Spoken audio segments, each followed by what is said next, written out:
Good morning, good morning. I'm Devin Albertson coming from Studio A today at KZ Elect, trying to get using the better studio today so we can record this show, put it on our podcast on YouTube. Make sure you check us out there. We'll be on the X106 channel there on YouTube, Friday Take. I'm Devin Albertson, joined by Jordan Riley today.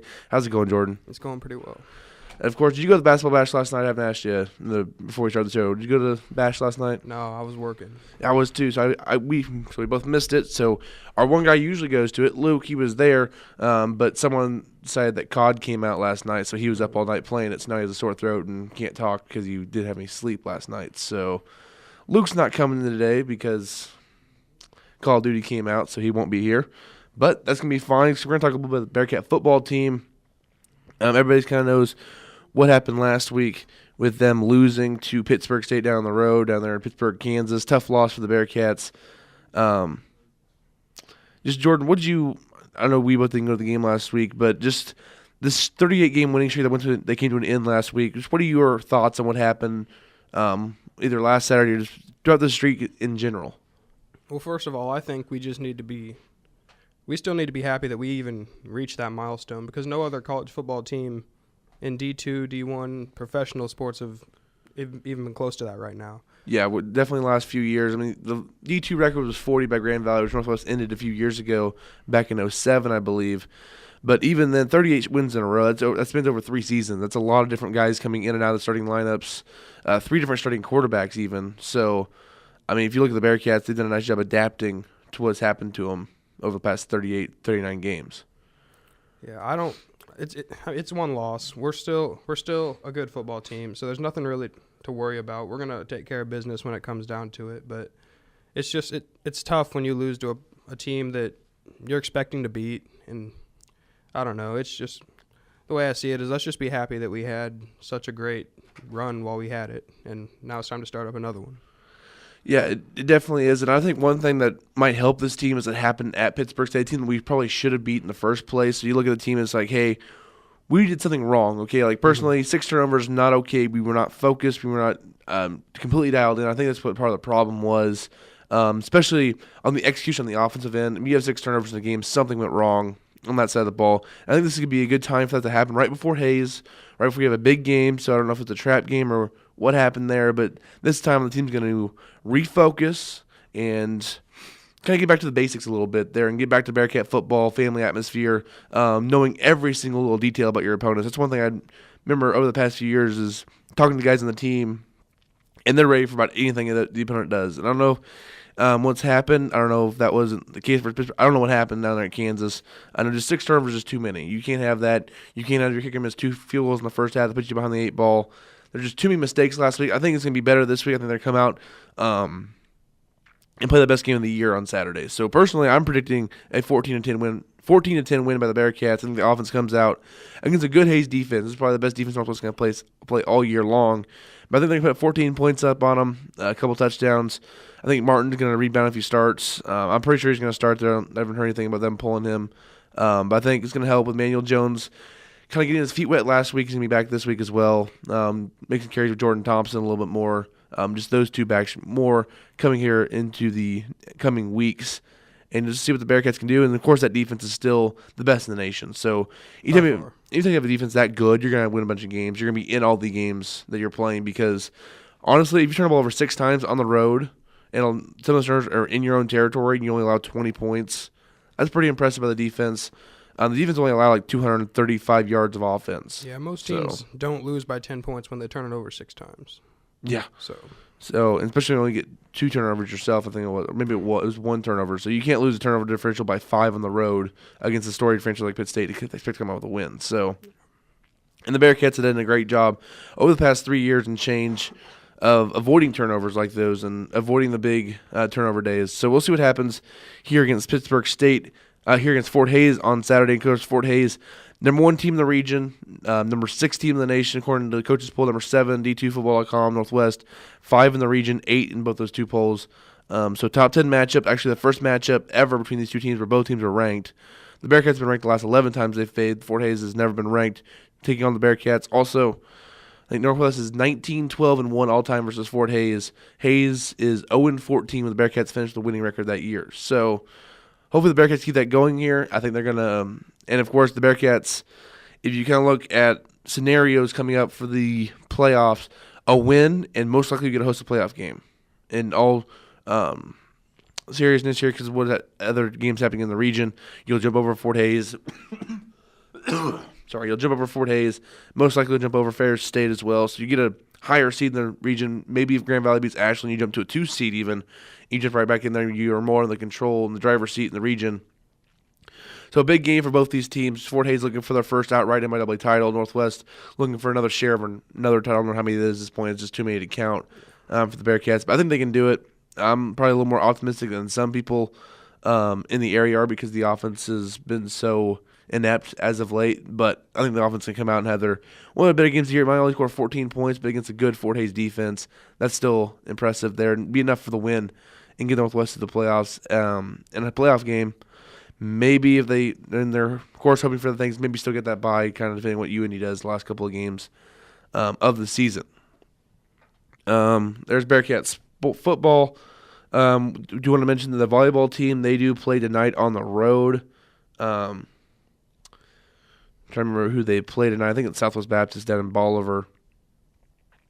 Yes, it is. And then Saturday they have Missouri Southern, and then they're back home next weekend for Kearney on Friday, then Fort Hays on Saturday. They need to win one of these last 4 games. They make the MIAA tournament. One win or maybe, or a Southern loss, and they're in the tournament. Are there any more home games? Yeah, next week, Friday and Saturday. So we'll see what they do with those two. We're gonna try to call those games here for X106 for the Friday. The Saturday one is still up in the air because we might be broadcasting the Missouri Western game. Still trying to get the situation figured out down there with setup with Missouri Western, but we might be calling the football game, so we would not call a volleyball game here because all of our guys usually on the football broadcast. So we'll get back to you if we're going to broadcast those 2 games for you. Follow us on Twitter at X106_sports. And, of course, follow this show at X106 Friday Take. So, yeah, the volleyball team just needs one more win or a Southern loss to make the MIAA tournament this year. And just see if they make some noise in the MIAA tournament and see if they can't move on. I'm still looking to see what their actual standings are right now. Right now, Northwest is 5th in the conference right there. Still a game ahead of Washburn and Lindenwood behind them, and Emporia State at 6-9, 2 games behind them. So they're still in good shape to be middle of the pack there in the playoffs. So we'll see what happens. Baptist is also the worst team in the conference. So hopefully you get a win there on the road, clinch conference tournament appearance, and move on from there. The soccer team was so close to making the MIAA tournament. What they needed on last Sunday was a win versus Lindenwood, which they got, and then Emporia State to either lose or tie to Kearney. They went to double overtime, and Emporia scored with 40 seconds left to win the game and book their ticket to the MIAA tournament. So Northwest lost out by 1 point total on the year, 13 points to 12 in the standings to fall just outside of the MIAA tournament. So tough break there for the ladies, missing out on the MIAA tournament by the slimmest of margins. I think Emporia this year, their 2 matchups versus Kearney, both with a double overtime, they won both of them. So the margins are really small when it comes to this. Emporia did lose 4-0 in their MIAA game versus Central Missouri, though, in the playoffs. So I guess I don't know if it would have been much. They had to play UCN, the best team in the conference. So you get in, then you get smoked, or you have your last game where you win for your seniors versus Lindenwood. So had 3 girls make the all-conference team.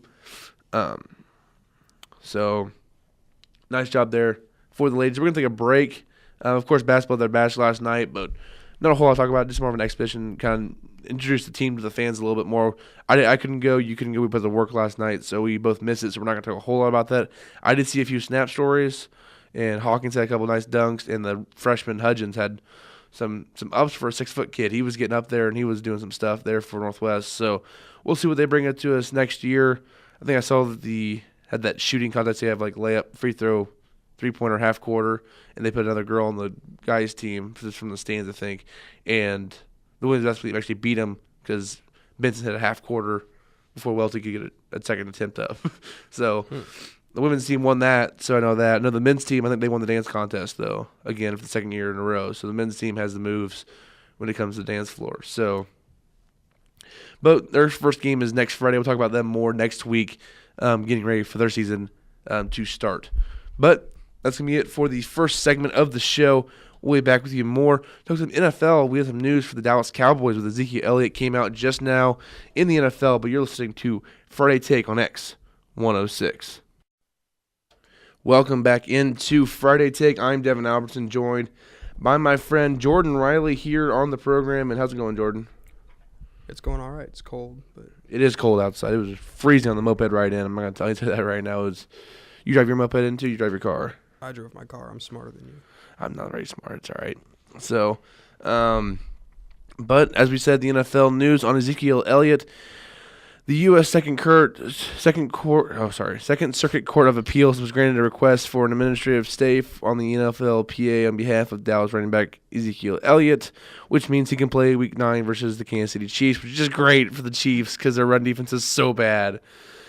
Elliott's going to rush for at least 200 yards versus the Chiefs. It's going to be fabulous. I mean, it's going to be just 5 yards in a cloud of dust at this point because it's not going to be 3 because the Chiefs can't stop him that early.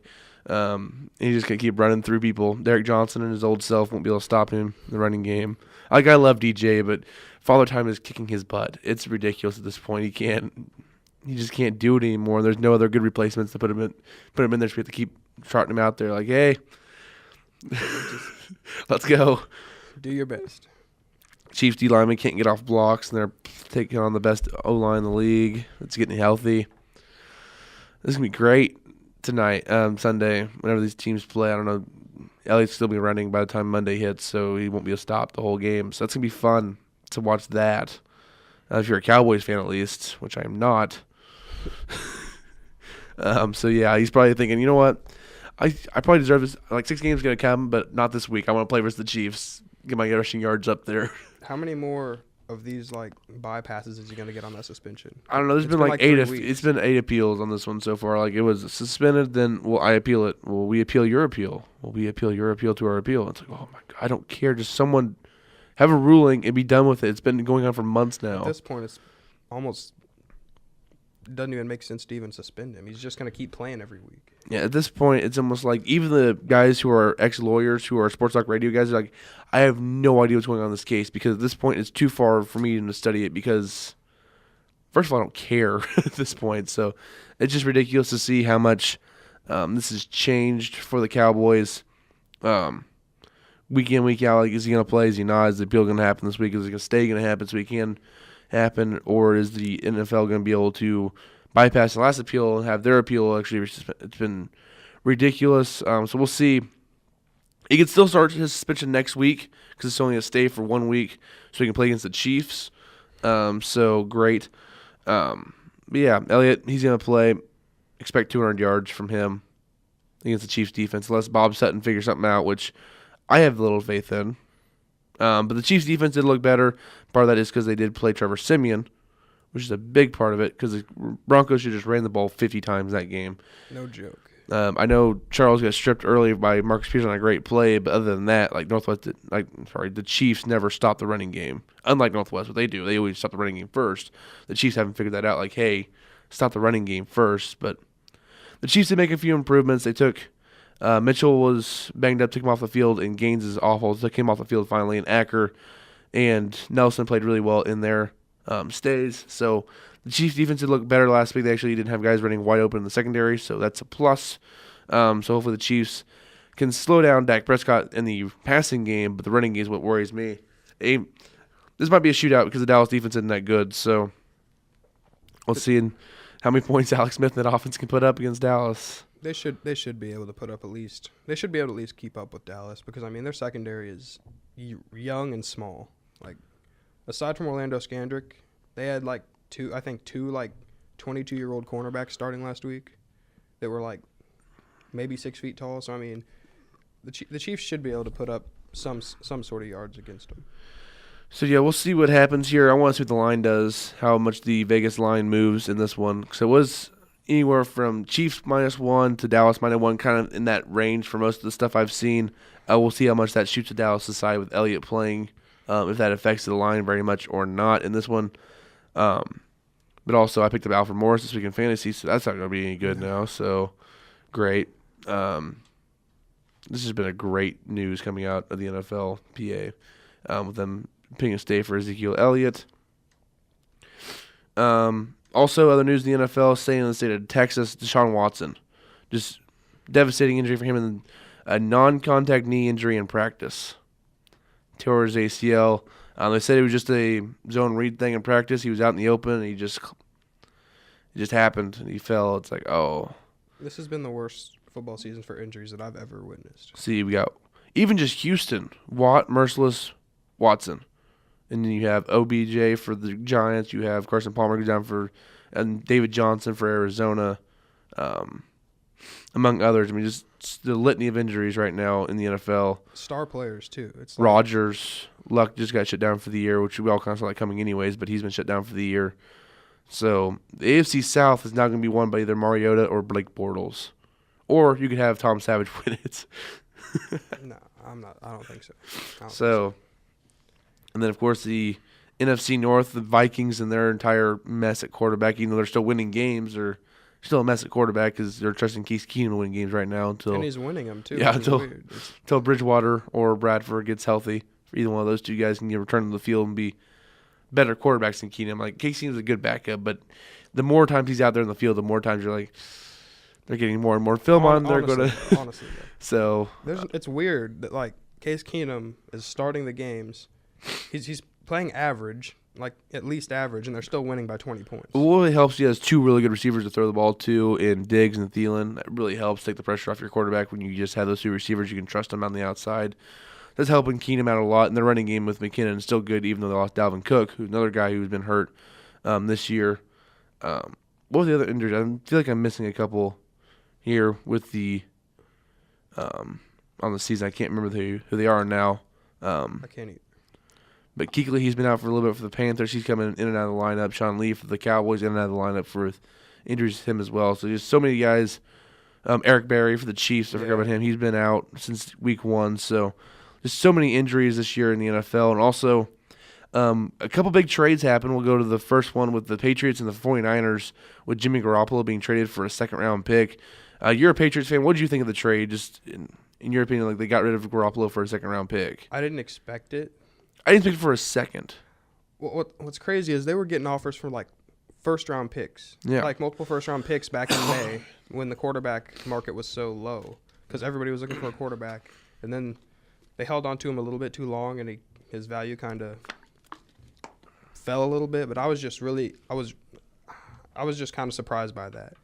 And I listened to somebody on The Herd yesterday he was in Patriots Insider, and he was talking about how that might have came from upstairs because Belichick and the coaching staff was really high on Jimmy Garoppolo. Yes, they were. But Robert Kraft may not have wanted Tom Brady to leave as soon as Bill Belichick wanted him to leave. Because Belichick is one of those guys a year early before a year late. Yeah. And I think Kraft was like, Tom Brady's earned the year late thing because of what he's done for this franchise. And Exactly. Belichick's like, I want Garoppolo. So if that's true, then Bob Kraft just basically said you're going to have Tom Brady or Brian Hoyer. Yeah. So it looks like and if, as always in these sessions, the billionaire opinion outweighs the millionaire opinion. And that's how it's going to be. So looks like Brady's going to be in New England for the foreseeable future, kind of depending on how things go for the 40-year-old moving forward. But he's looked really good this year. So so right now it's going to be fine for the Patriots. They just signed Brian Hoyer to a 3-year deal to be their backup. So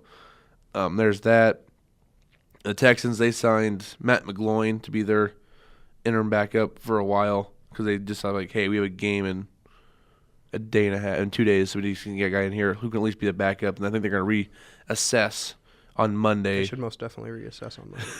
Because they're like, okay, we're going with Tom Savage and Matt McGloin here. And that defense has not played well so far this year with Watt and Merciless out. So it'll be interesting to see how that goes forward. Also, big trade with Jay Ajayi going from Miami to Philly. So he goes from Paradise to Philly, but he goes to a better team. Much better. So I think that helps out because you look at Philly, like Blunt's still good, but having Ajayi's a better back and just having him in there and just be like, hey, that 1-2 punch can help take a little pressure off wins they have to and gets a little colder outside the passing game and work as well. I think it's going to help him come playoff time, have that another back in the stable that's really good. That was kind of surprising to me too because Blunt and Ajayi are really similar backs. They're both big power backs. I didn't know the Dolphins were even shopping him. I didn't either. Like, why? He hasn't had probably because they haven't scored a rushing touchdown this year yet. That's definitely possible. I haven't even seen how he's even done this year. He's been below average. Like compared to last year, he's been way below average. I have him on my fantasy team and he doesn't really do anything. But it was surprising to me because they're both really similar backs. Don't really catch the ball as much as other backs like all of Carolina's backs catch the ball, and neither of Philly's do. It was just kind of a strange trade to me. I don't know. So, yeah, we'll see kind of – I was like, Dolphins, you're still in this. I'm not sure why – they're still in the playoff mix. I'm like, why would you trade your best back? Has almost 500 yards rushing this year, and he's still averaging – he's only averaging 3.5 yards a carry, but he's still somewhat productive when he's in there. So, we'll see. I just didn't think they used the running game as much as they should have going into the season in the first place. So, Jay Ajayi there with the Dolphins, now a Philadelphia Eagle. There was another trade. Was it Marcel Darius? A bigger trade to me would be Kelvin Benjamin to Buffalo. There it is. Yep, from Carolina to Buffalo, that trade. I'm not sure why Carolina made that trade because they're right in the playoff mix as well. I know Buffalo thought they were, then lost to the Jets, so it automatically exempts you. I'm kidding, but Basically. At some point, it's like, oh. So what did you think of that kind of ordeal with Benjamin? I know him and Newton are pretty good friends too, so it's kind of interesting to see. I heard that might be why he got traded because Benjamin was looking to him every play and not looking to all the other. They have really good weapons on the offensive side with like Curtis Samuel, McCaffrey, and the other tall receiver Funches. Yeah. Like he wouldn't throw to him, and he would just look at Benjamin. So, yeah. I mean, I think that might have had something to do with it, but, I mean, I don't know what they got back from Buffalo. Was it like a third and a fourth or third and a fifth or something like that? It wasn't a whole lot. It wasn't as much as you would think for Kelvin Benjamin, I don't think. I mean, that helps out Buffalo a lot. It might keep Tyrod Taylor's job past this season, maybe, but, I mean, I don't know. It's kind of suspect when you give away your 6'5", huge wide receiver for basically nothing. So looks like Benjamin heading to his last year of his rookie deal. Panthers pick up a fifth option. So he was a free agent after 2018. They still like Funches, who's a similar type receiver, both 6'4", 6'5", in the 225, 240 range. So they're both pretty big-sized receivers there with the two. I still think Benjamin's a little better, but Funches can still play that role well. I'm trying to see what all they gave up for him. This one also, Greg Olson's still out for the Panthers as he's rehabbing, but he should be back later this season, I believe. So this is at a pair of draft picks in this ESPN story. So I think it was like a third and a fourth or a third and a fifth or something like that. I can't remember the exact details in that one. But the Bills get a good receiver, and the Panthers get future picks to help retool their roster. So kind of what you see there. Where does Darius get traded? I can't remember where he was. I didn't even know that he got traded. So,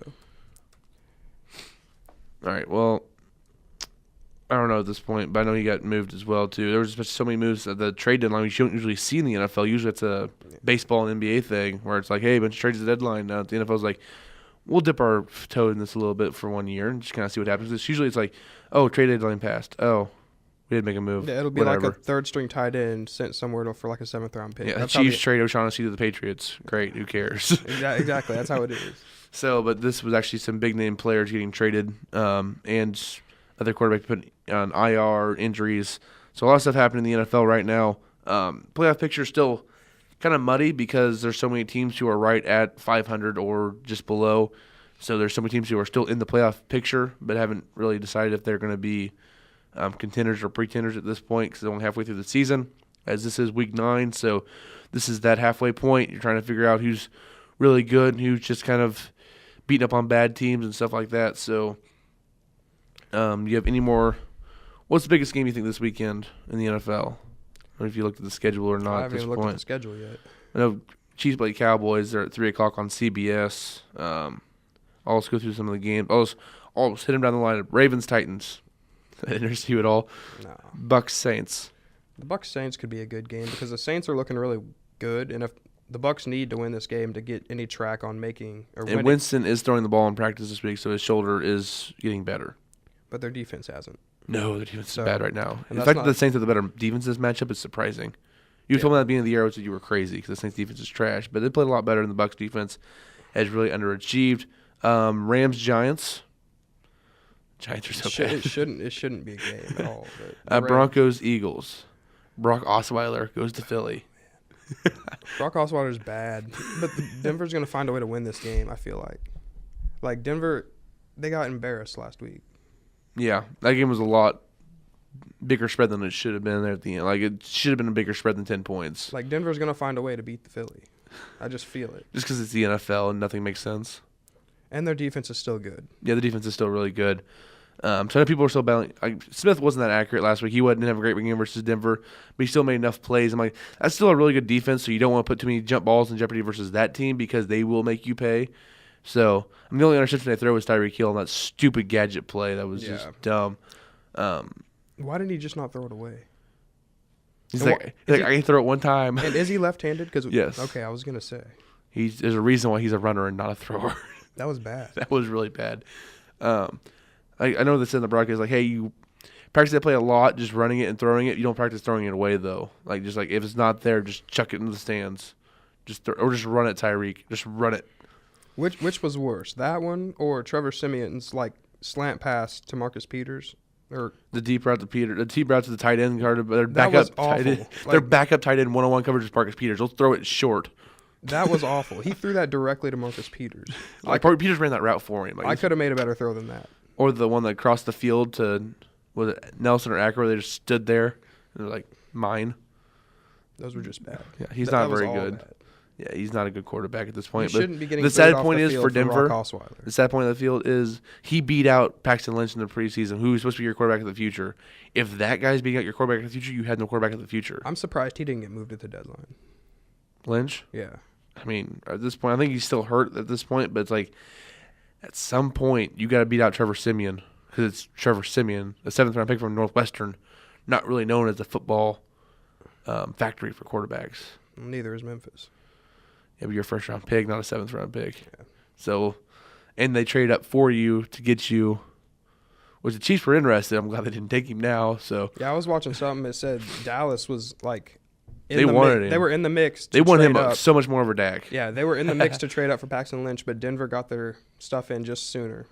And sucks for Denver. Next matchup, Falcons-Panthers. That's an interesting matchup because it's in division, but the The Falcons' offense is underwhelming, and you don't know what Cam's going to show up. especially with their biggest target out. Yeah, so that's what's going on in that game. Atlanta is a 1.5-point favorite on the road. Bengals-Jags. Nah, the Bengals are bad. The Jags should be able to take care of business. Andy Dalton versus Blake Bortles. Let's go.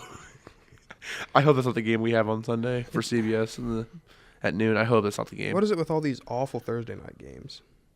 It's been a couple bad ones back-to-back weeks. There was a couple good ones in there. I know the Chiefs-Raiders game was a good game to watch. If you're an outsider, it was a bad game for Chiefs fans because it's gut-wrenching because lose the Raiders. But it's still a good game. There was another good game. I think the Rams-Niners were actually a good game to watch. There was one more that was in there, not including the opening matchup with the Chiefs and Patriots, but still a fun game. Even with the outcome for the Patriots, wasn't probably what you wanted, but it was still a fun. It was still exciting. There were still good plays made. It wasn't bad football like it has been the last 2 weeks with the Dolphins, Ravens, then Dolphins, Buffalo. Which part of that is because they put the Dolphins and Ravens on Thursday Night Football. Like, why? Why? Nobody wants to watch two teams who are going to go like 8-8 on Thursday Night Football. Yeah, those teams are and not interesting teams at all. Like it's like if the Saints are 8-8, they're usually exciting, but the Ravens 8-8 are not exciting. So I couldn't even name the Ravens starting running back. I can't either at this point. We'll get to that. I think maybe. Colts Texans. Brissett versus Savage. Okay. I'm kind of excited that they sat Luck for the year It's a smart move. because they're going to be able to trade Brissett. If he keeps playing like he is, it's going to be a valuable trade asset in the future. But aside from that, I like the Colts in that matchup. Looks like the starting running back for the Ravens is Terrence West, Danny Woodhead, who's hurt, I think, Janoris Allen. Who's their leading rusher this year? Couldn't tell you. Joe Flacco. Alex Collins from Arkansas is their leading rusher. Is Joe Flacco like out for an extended period of time? I think he's going to play. I don't know how. He got his head ripped off. He did. Which Kiko did not get suspended for that game either. Or I think he might have got fined, but he didn't get suspended. So there's that. Cardinals, Niners. Redskins say Garoppolo's first game, so I mean we'll see. He's not going to play. They're going to start Beathard for a week. That sucks. That would. Well, I mean that's probably not a good matchup for him to start against the Cardinals. And he just got traded in the middle of the week. So like we're going to let you practice for a week with our system and our receivers for a minute before we just throw you into the fire behind our trash offensive line with Joe Staley out right now with an eye injury. You see that thing on Twitter where they had that right tackle for the Niners just not blocking the defensive end at all? I did not. Like he just took a step back, like took a half, like one arm attempt at it, and the lineman just like slapped it away and was right around and Hoyer's like, no. It was like, oh, so that's the Niners' problem right now. No one cares at this point because they're just that bad. They're just trying to get themselves a quarterback. And they got one.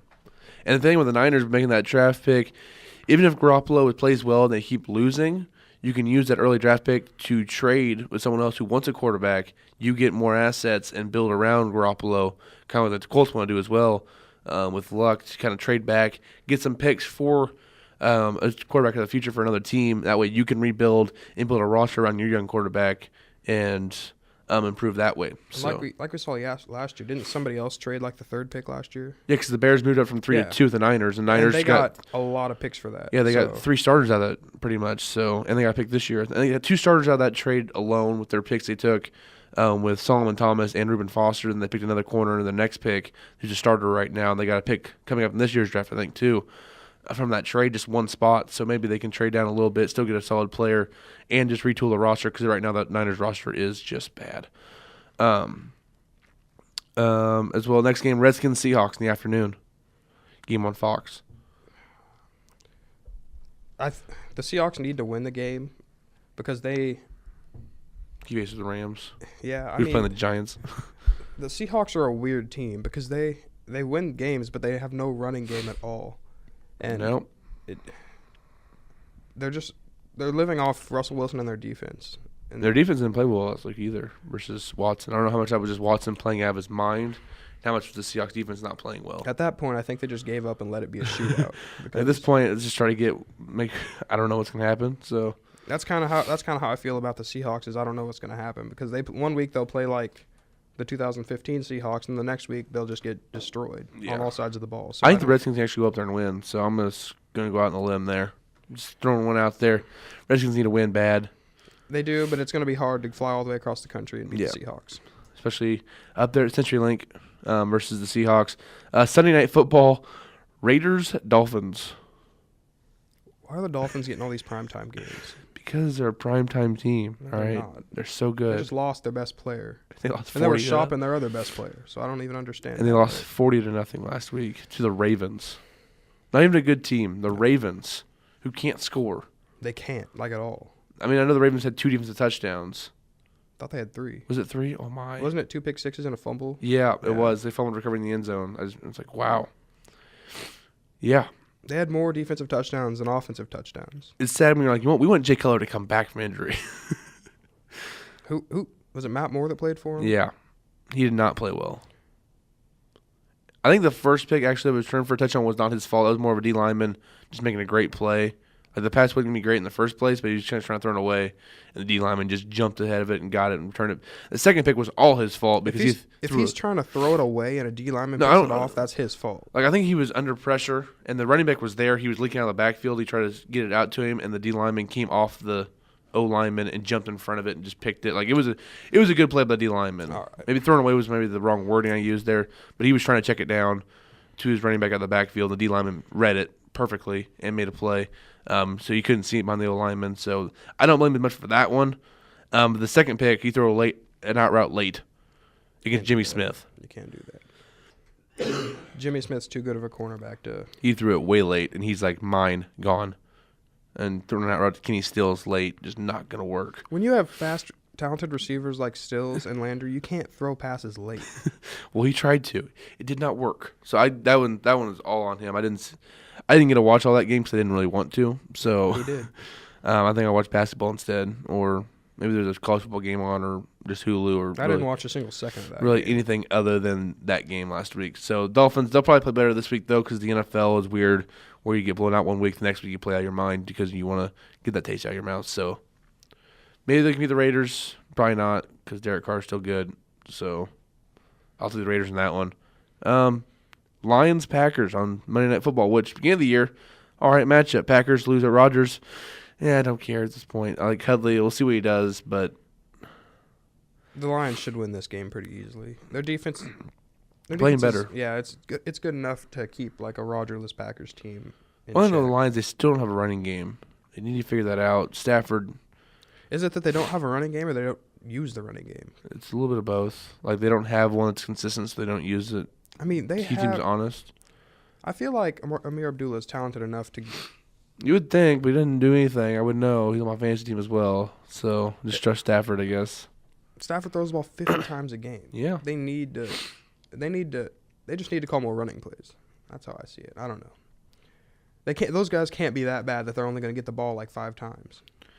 So that's the games happening this week in the NFL. The game is in Lambeau, so Monday Night Football in Lambeau is always interesting, even without Rodgers there. So hopefully it's not going to be good as last week's Monday Night game with the Chiefs Broncos because that's just those two teams were both ready to go. But hey, next week's Monday Night Football game. You're talking about the Dolphins get primetime. They get another one next week. Monday Night Football versus the Panthers. Let's keep putting Dolphins on primetime. Watch your ratings go down, NFL. Just go straight to the tank. Hey, Sunday night you get Patriots Broncos though. In Denver, again, for the last decade. Literally, every year for at least the last 4 years we played in Denver. I don't understand that. I don't know how that's possible, but it is. It just makes sense. It doesn't make sense. We'll take a break. We'll talk some more sports. I'm not sure what we're going to talk about next, but we'll talk about it. We'll talk about the break, and we'll come back with you here on Friday Take. Welcome back into Friday Take. I'm Devin Albertson, joined by my good friend Jordan Riley. Jordan, how you doing this day? Still pretty good. Still pretty good. I'm going to tell you, I'm going to do this every segment just so you know. All right. Just so you know. Cool. Make sure you're doing great over there. We're warming up a bit here because we've been out of the cold for about an hour, so that's great. Staying out of this Maryville weather, which at this point is just wind splintering cold. It's only going to get worse. I know. It's great. I'll be outside doing the broadcast tonight, so I'm so happy, so excited for that over in Grant City. For my game of the week. But we're going to go to the NBA here real quick. I'm talking about a little bit on the break. Lonzo Ball and the Lakers last night lost to the Portland Trailblazers 113-110. Damian Lillard has ice running through his veins off the his 6th-game winner of his career in the final 5 seconds. Step back 3 over Brandon Ingram. That was just dirty. Lillard's really good. Damian Lillard is slept on. Yes, he is hardcore. He's really good. It's just that he plays with so many other good point guards in the West. He kind of gets forgotten because he plays in Portland. But if right now he was the point guard for the Lakers, he would be one of the best commodities in the league because he is that good. And he's still off the court. He's a really good rapper too. So I mean, he's still got multiple talents there for Mr. Damian Lillard. Of course, C.J. McCollum also had 22 points last night. Lillard chipped in 32, including 14 for 14 from the free throw line. Had 5 assists for the Trailblazers. Nurkic, he had 28 for him with 5 rebounds, 5 assists, 3 steals. I really like Nurkic too. He gives them a different dimension there with Portland, another guy they can actually use besides Damian and CJ on their offense. That's what they've needed the past couple seasons. They needed a post player that could get the ball. That wasn't Mason Plumlee. Yeah, not a guy that's just going to get a couple rebounds. They needed a guy that could get the ball, post up, and score, and not be creative around the rim. Exactly. They didn't need C.J. McCollum and Dame to do everything for him every single play.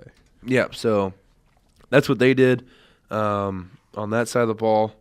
But with the Lakers, Lonzo Ball did not have a good game last night. That's about the only way you could put it. He did 0 points in 28 minutes of action. It went 0 for 2 from the field, 0 for 1 from 3. Had 3 rebounds, 4 assists, a steal, 2 blocks, a turnover, and 1 personal. He was plus 10 on the court, but just when he was on the court, he was really passive. And that's one thing with Lonzo. He is a great passer. He's really good at getting other people involved, but sometimes he needs to assert himself in the game a little bit more and be a little more aggressive attacking Lillard, because Lillard pretty much could break on defense last game. That's why he's able to be so effective late in that game, is he didn't have to guard Lonzo very aggressively throughout the whole game. So Lonzo will learn that. I think 19 years old, still trying to learn the league, when to be aggressive, when to kind of take your shots. I know Lopez was off in the first half, went off the first half, like 19 points in the first half, finished with 27. Only 3 rebounds for Lopez. He's not good rebounding big, but he's still good on the offensive end, which they need. Ingram chipped in 14. Caldwell Pope had 14. And then Kyle Kuzma, the rookie, he had 22 points for him. And you're talking the break, you really like Kuzma. Yeah, like he should be starting a power forward over Nance. Yeah, like all Nance does is dunk on people, and that's only every once in a while. Kyle He's Kuzma, really good at that, though. Well, yeah, but Kyle Kuzma can shoot the 3. He can put the ball on the floor. He can do everything. And right now, he is playing more minutes than Nance. I mean, last night Kuzma played 29, Nance played 19. So I think they're going towards that where they're almost what they did with like Manu and Harden back in their early days. He's a 6th man, but he plays starter minutes. Kind of one of those deals like where he comes in with the second unit but plays more. So I think it's one of the things they could do. I think he's finding his role there, coming off the bench but playing more minutes and being effective that way. He was so he had a nice game last night, 10 of 17 shooting, 1 for 5 from 3, including just barely missing the game-tying 3 at the buzzer. That was really close. Nice pass by Lonzo into him, and he was able to put it up right before the clock went down with only 0.7 on the clock when they had the play started. So he was able to put it up just off the front of the rim. So, I mean, the Lakers are young. They really don't need to win much of these games right now. They still want another good draft pick for next year. But the Lakers, at this point, they're fun to watch at least now. They're not just atrocious. Last year they were just bad. Now, the Warriors also won last night, 112-92 over the Spurs. Spurs had a big lead in this one early. The Warriors came back and beat them. Also, Popovich got ejected in the fourth quarter. I saw that. Yeah. Turning late that game, I see Popovich yelling at the official. I had it on mute. And I'm like, there's technical foul. Another technical foul. He's walking away. He's gone. At that point, I think Popovich was just so mad that it was like a 40-point swing at that point that he just wanted to get out of the building. He's like, I'm done with this. Aldridge had 24 and 10 for the Spurs last night. Took him 22 shots to get there, though. Anderson, 16. Gasol, 11. 9 for Rudy Gay off the bench, so on 10 shots. So, normal Rudy Gay game, just 3 for 10 from the field. No biggie. Yeah. He had a tough matchup. They'll be better whenever Kawhi gets back, which is pretty obvious to say, but they'll be much more of a solid all-around team when Kawhi gets back in the lineup. Also, Danny Green did jam on KD last night. He did. That was KD was late this rotation. He should Steph's just not. fault. Yeah, Steph got burnt off the dribble. Steph got faked out bad. On the dribble, and then KD late on rotation, and you just see Danny Green just poster. So there's that. But for the Warriors, they had 4 of their 5 starters in double digits. You can guess the one who wasn't. Draymond? No, Zaza. I forgot. Yeah, right. Zaza had 4 points. 16 for Draymond, 24 for Durant, 21 for Curry, and 27 for Klay Thompson, 5 of 8 from 3. Curry was 3 of 4, Durant 2 of 4. So whenever your starters shoot over 50% from the 3-point line, you're going to be pretty good. I mean, Draymond was still 1 for 2. So, yeah, they shot over 50% from the 3-point line from their starters. Overall, 50%, 14 of 28. When they shoot 50% from 3, you're not beating the Warriors. No. So, they just kind of went off with that. Had 30 assists on 43 made buckets. So, 30 assists. Yeah, that's quite a few assists there. Draymond had 7 to lead the team with that. So, the Warriors, they're figuring stuff out. Kind of like we expect them to. The team that's not figuring stuff out, though, are the Cavs. LeBron's still playing well. Thing is, right now, they're tied for the 4th worst team in the East with the Nets. Yeah, the Nets. They're worse than the Knicks right now. They lost to the Knicks.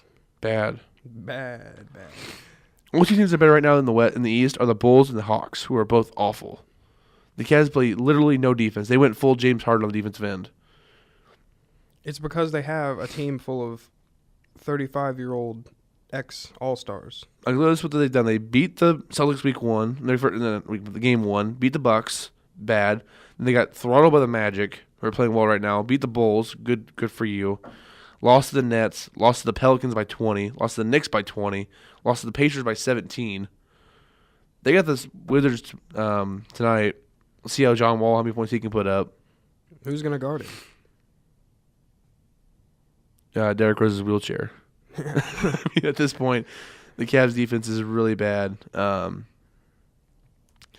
mean, there was a point in the Pacers game, I was listening to somebody, and LeBron pretty much went down, got a layup and one, set up 2 threes that were missed by Korver and Crowder, a layup.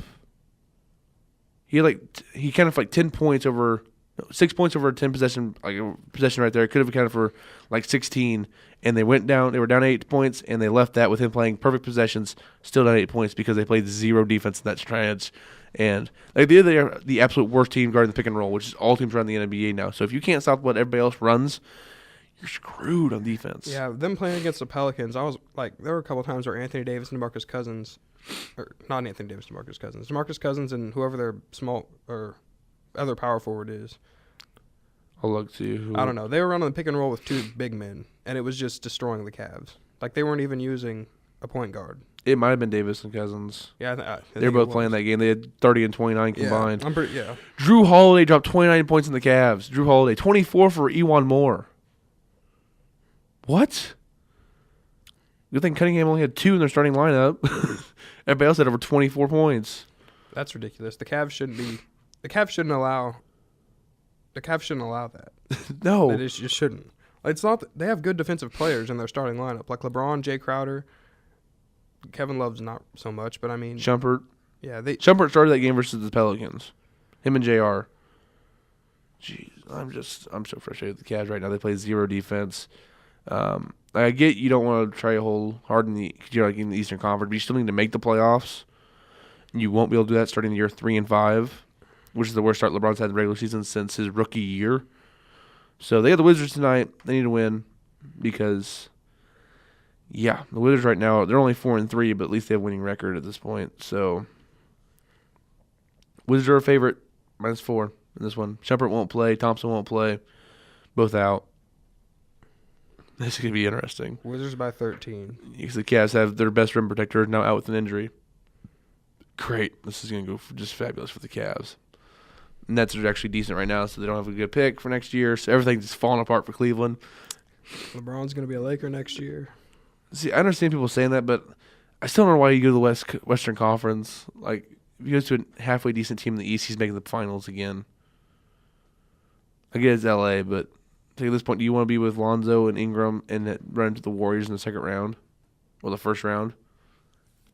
Not Does really. He want to be in Cleveland?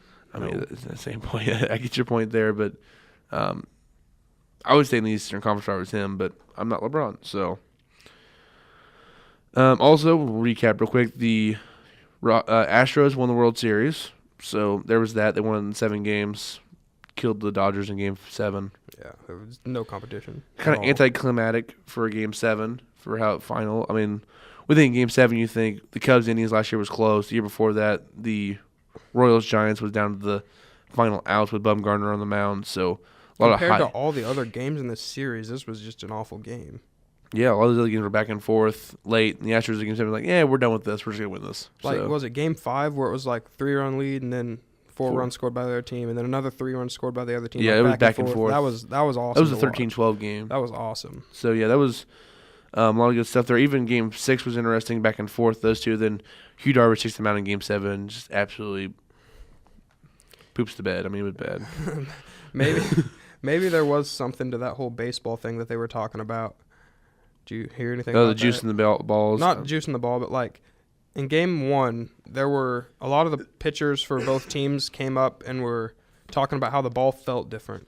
It was a lot smoother. And you can't throw your slider. Yeah, exactly. They were that's saying all pitchers Hugh Darvish and Keuchel and Rich Hill, I think is what they were talking about. They were they couldn't get any movement on their slider, and it was just getting hit. Yeah, we started to move. It's just a meatball, and that's when they just and so when Springer's mine, gone. So maybe there was some merit to that, because they showed a picture of the balls on ESPN, and you could tell one looked almost like a ball that you'd buy at a memorabilia auction that is just been smoothed over. It's nice, looks good, and the other one had the typical rough bumps on it. Yeah, but I don't know. Maybe that had an effect on Yu Darvish because he did not pitch well. Kershaw did come in and pitch well in a few innings there in relief duty for the Dodgers to try to keep the game close. But the Dodgers couldn't get anything going on offense as between their starting pitcher, McCullers, and then Charlie Morton finishing it off. Only the second pitcher ever to finish the Game 7 off with 4 more innings of relief to close out the game. First since Madison Bumgarner against the Royals. So that's kind of what happened there. So nice job by Charlie Morton. Gets Verlander another World Series title. gets him a World Series title. I guess he lost to the Giants when he went to the Tigers. So good for Verlander. They got him. He was a difference maker, unlike Darvish in the World Series. People talking about that. Both these teams required starting pitchers. Verlander pitched well. Darvish did not. He had an ERA of like 21 in the World Series. That's not great. I'm not an expert on that one, but I don't think that's really good to have an ERA of 21 for your second best pitcher. So, no. Keuchel wasn't good this series either. No. So, but the Astros right now, no SI, they predicted it 3 years ago, 2014. Here's the 2017 World Series champs, and it happened. So, they would give themselves a pat in the back last night. It wasn't an out-of-pocket, it wasn't crazy of them to pick them to win that series because, like, in 2014, they weren't the greatest team, but they had young talent. You could see the pieces coming together. Exactly. Also, I just want to point this out quickly on the show. There was a guy from CBS Sports who's an absolute moron. I'm sorry. It's probably mean to say on the radio, but he's not here to listen to this. So, Scott White. He's pretty much saying was the Royals last 3 to 5 years worth being bad for the next couple of years. They're trying to rebuild again. My answer is duh. He won 2 World Series and won a title. What else do you like? He's from the Braves. Like covers the Braves, so you want to know like Dayton Moore, is he getting a pass for their current state of the Royals? I'm like, no, because the Royals were bad for 28 years, and he helped build a team that took them to the World Series twice and winning one, and being a quality team for 5 years that were playoff contenders. As a small market team, you just can't keep these teams together. It's impossible. Especially in baseball, when you have teams like the Yankees and Boston who will offer you a $200 million contract. Dodgers. Yeah. Yeah, they were competitive. They never 2017, this was the first year they went under 500 since 2013. They went 28 straight years of going below 500. Like, I don't know what they want here. I don't understand what his thinking. I'm surprised. He's like, first of all, he said, I just think that years of misery should yield more than 3 years of hope. First of all, it was 5. That's what made me first. He's like, why is Dayton Moore getting a pass for the current state of the Royals? 3 years of hope doesn't seem worth what preceded and what will follow. I feel like he's just glossing over the fact they won a World Series in Kansas City for the first time. And the Braves have been awful. Like, I don't understand. Like, to build in a small market, you're going to have to go through these ups and downs because you can't keep re-signing guys because once they get good, the big market teams come in and pay them boatloads of money. So then you have to go find another star player, which is hard to do. So, which Casey's been good at. Yes, they have been good at it. Dayton Moore's been good at finding these guys. So I just think that was short-sighted by him and him just kind of brushing aside 2 World Series appearances and a title. Like, I'm not a Royals fan, so I'm a Cardinals fan first. I like the Royals. I like what they did in this rebuild. But it's like, hey, just a little bit of, like, reasoning here. Like, hey, they won a world championship, which is hard to do, and you've seen the past 3 champions now have broken World Series droughts and winning the title. The Royals from 29 years ago, the Cubs, of course, 100-plus years, and then the Astros, first time ever in their appearance, and then even the teams they beat, the Mets, hadn't been there since '86 and won it. The Dodgers hadn't been there since '88, and who am I missing here? Who's the other team? Oh, the Indians haven't won since the '40s in the World Series. So the parity is high in baseball. So it's really hard to make the World Series in the first place. So if you build a team that can make it and win a World Series, that's a win. That's a plus. So I just wanted to go off on a little soapbox on that one, but yeah. Fair enough. Also, again, Bearcat Sports this weekend, only one game. It's the Bearcat football team as they take on Fort Hays for the I was about to 275 for the MIAA title. As Northwest, if they win, they get a share of it and most likely a home playoff game. If they lose, they'll still probably be in the playoffs. Some people were saying this week, we need to win or be in the playoffs. No, not really, because this region right now, the way there's been a few upsets, how it shapes out, they're not bumping Northwest for a 3-loss GAC team. No. Sorry, it's not happening. So one thing I will say this weekend, a couple of scenarios to look out for in the region. Northwest, of course, takes 4 on Fort Hays State. Grand Valley State takes on Ashland. Both those teams Ashland has 1 loss, Grand Valley has 2. So here's the situation. They play at 6 o'clock. So the Northwest game will be over before that game starts. If you're keeping track of it, if Northwest wins, they beat Fort Hays, you're rooting for Grand Valley State to beat Ashland. Ashland will get their 2nd loss, drop down the rankings, Northwest. Hopefully leapfrogs over Ferris State, who's playing a really bad Davenport team, who's 1-8, and possibly get to that 2 seed there in the region. But if Northwest falls to Fort Hays, you want Ashland to beat Grand Valley, so Grand Valley falls to 3 losses, and Northwest stays above them, and get a better seed in the playoffs. So that's just what you're kind of looking at there. You want that to happen. Also, you want the GAC schools. There's 2 of them with 2 losses. It's Wichita Baptist and Arkansas Tech. You want them both to lose because why not? Mass chaos in the GAC down there. So that's kind of what happens. That's going to be it for our show today. We're going almost exactly an hour. We're actually going to be almost on time. We've been going over the last couple of weeks, but Luke's not here to filibuster, so we're good. We missed Luke this week. Next week, we promised this to you last week, but with Luke not being here, we didn't want to do this without him. Next Friday, we're going to have our football and basketball team, the gauntlet, what kind of happened there, of who would play the certain people in those roles in a movie remake. So we're going to come out with our ideas for that. Of course, we're going to go – I already have guys that I kind of seen for Adam Dortle, Rich Wright, Zimmerman, Phil Jackson, Sean Bain, Bevins, Weidel, Jack Young, Clayton Wilson, even Mel Churchma. Then for the basketball team, I have somebody for Justin Pitts already, but I need someone for McCollum, Mosby, Snyder, and Endow. I just want to throw suggestions out there for those guys, and we'll see if we can get those nailed out next weekend. Also, I'm already saying narrator's already going to be Morgan Freeman. It has to be Morgan Freeman. Most definitely. It has to be Morgan Freeman for the narrator. That's pretty much the slam dunk for that one. But we'll have that full list of people we want to play the main characters, I guess, for the remake of the Gauntlet for Northwest. Only losing 1 game combined between football and basketball for national champions for the first time in Division II history to win this in the same season, same school year. But this is going to be it for us for Friday Take. Hope you enjoyed the show.